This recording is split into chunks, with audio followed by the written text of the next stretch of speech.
On November 16, 2025, Superlek and Yuki Yoza had a highly anticipated bantamweight kickboxing match. Yoza heading into this match was riding a 12-fight win streak and was the reigning K1 lightweight champion. Superlek heading into this match was the reigning flyweight kickboxing champion and was coming off of a loss to Nabil in Muay Thai. Before the loss, Superlek was riding a 13-fight winning streak that included a win over Takeru, Yuki Yoza's teammate at Team Basilius. This created a perfect storm scenario in which Yoza was highly motivated to avenge his teammate, and we saw the two highly touted lineal kickboxing champions clash at the Ariake Arena in Tokyo. Round 1. Fight! In the opening seconds of the first round, it was clear that Yuki Yoza's game plan was to use a combination of high volume and pressure, as well as throwing low kicks to off-balance Superlek. Yuki Yoza hooks his foot after he throws a low kick to try to off-balance his opponent, and in the first 30 seconds, he actually threw a kick that off-balanced Superlek with this hooking motion. Superlek's game plan was clear as always: throw a variety of low kicks, teep kicks to try to set up a kick to the head, or maybe eventually take out the body or legs of Yuki Yoza. Superlek is very good at breaking his opponents down round after round, and obviously not having the elbows in this match hurt Superlek, especially in close. It's because of the angles that Yuki Yoza is able to create with his footwork that the speed and technique of Yuki Yoza's low kicks were really giving Superlek problems in this round. Superlek was able to keep up with the volume of Yuki Yoza here in this round, and I think it made the round very close. I saw a lot of people giving Superlek the first round. I thought it was kind of a toss-up. I really like this sequence here where Yoza throws this low kick from way outside and still has the balance to dodge the punch from Superlek. As the round went on, Yuki Yoza was timing the lead leg of Superlek.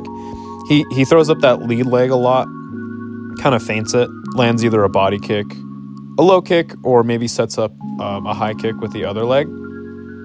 But Yuki Yoza countered it, knew he was kind of feinting and kicked the other leg, his rear leg.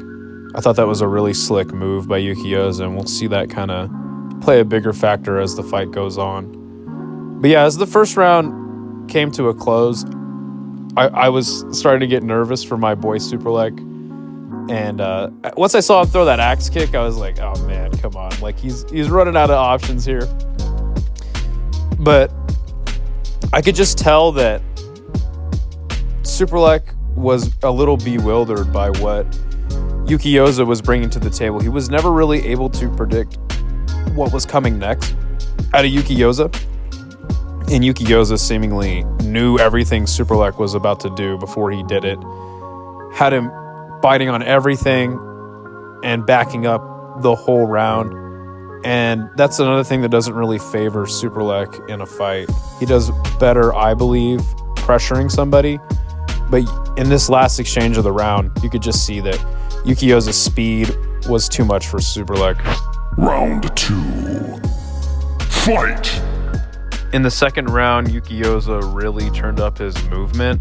He was in and out of the pocket a lot, throwing a lot of feints, a lot more teeps, body kicks, and it was giving Superlek some problems, and it made him a little bit more tentative. And he throws this low kick and falls to the ground, which gives Yuki Yoza enough time to throw out an anime character stance. And I think at that point, I was really like, oh man, Yuki Yoza, he is on another level with his kicking game. A lot of people were saying that Yuki Yoza's boxing would play a big factor in this fight. I don't think it really did. It more allowed him to set up his kicks rather than anything. And this was just a kicking battle. Yuki Yoza looked like a wizard with the kicks to me. Didn't even really have to try that hard to make Superlek second guess so much in this round to where he was a little more tentative.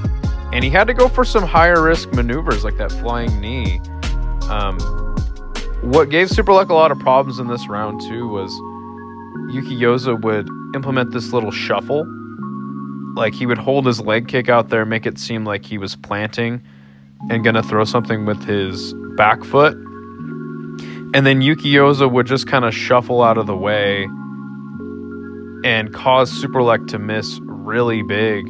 That's actually how he fell in the opening part of the round.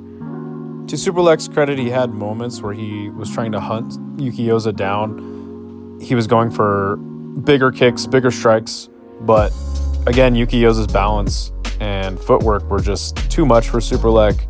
He was never able to connect with anything significant and was eating a lot of low kicks after he would get himself out of position with a big shot. Yuki Yoza really showed me how much of a master of distance he is in this fight. He would pressure Superlek easily to the cage anytime he wanted with just simple footwork and movement, little shuffles in his body to where Superlek was like, damn, what is this guy doing? I was really, really impressed. I'd never seen a kickboxer really fight the way Yuki Yoza had. I hadn't watched much tape. I am kind of a newer kickboxing fan. Been really getting into it the last couple of years. And Yuki Yoza showed me things that I never had seen before in a fight. The way he was able to trip Superlek and just bewilder a guy who I thought was a really, really good kickboxer and really had only been watching K1 more recently. I was really, really impressed with a lot of the stuff Yuki was able to do. And like I said, never really had to try too hard to get Superlek out of position. There was a little bit of debate over who won the first, but Yuki Yoza clearly won this round. Round 3.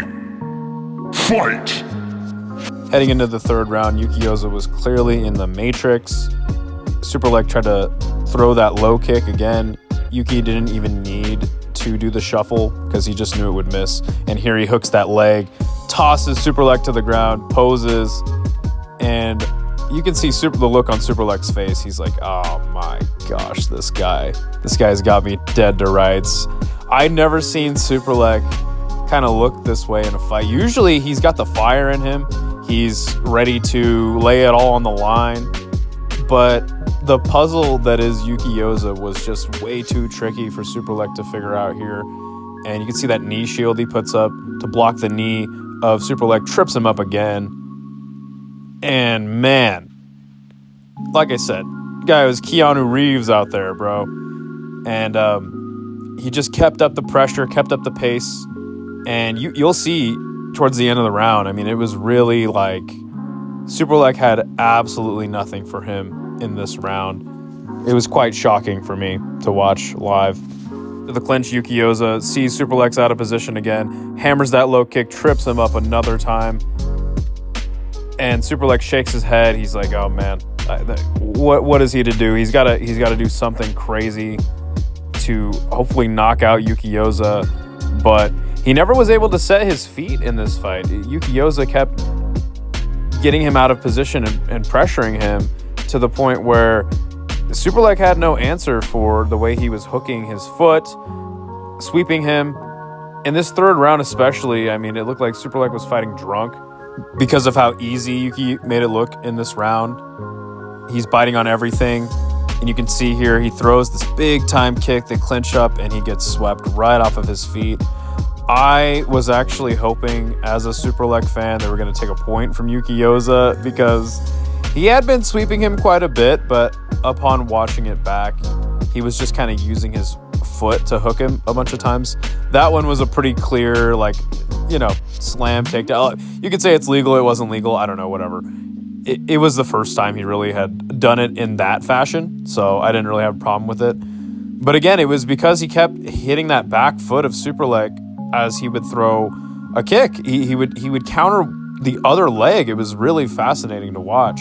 And I think at this point, too, Superlek's legs were a little bit battered, and it kind of added to him not being able to set his feet correctly to throw a big punch or kick. And there it is again. See how he hits that back foot as one of Superlek's legs go up. I mean, it's rather impressive to just be like, okay, somebody's throwing a big kick at me, I'm going to hit their back foot and just kind of disregard the strike they're throwing. And that's definitely one thing Yuki Yoza did in this fight. It was disrespected Superlek. You can see that nice counter. Superlek landed a nice strike there, but all in all, this last sweep, Superlek hits the floor again. The round is over, and that's all she wrote for Yuki Yoza. Dominating performance, masterclass in kicking. The kicking machine meets his maker, and wow. I mean, this fight really impressed me if I haven't said it enough throughout this video.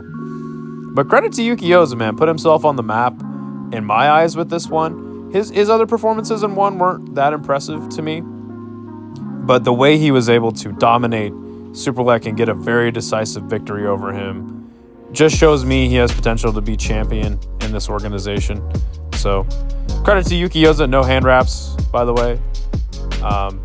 I'm very impressed with what he did to Superlek on this night. And we all know Superlek will be back in Muay Thai. So what do you guys think is next for Yuki? What do you want to see him do next? What did you think about this fight? What did you think about the video? Let me know in the comments below. We'll have more videos coming out riding into the new year. And hope to see you on the next one.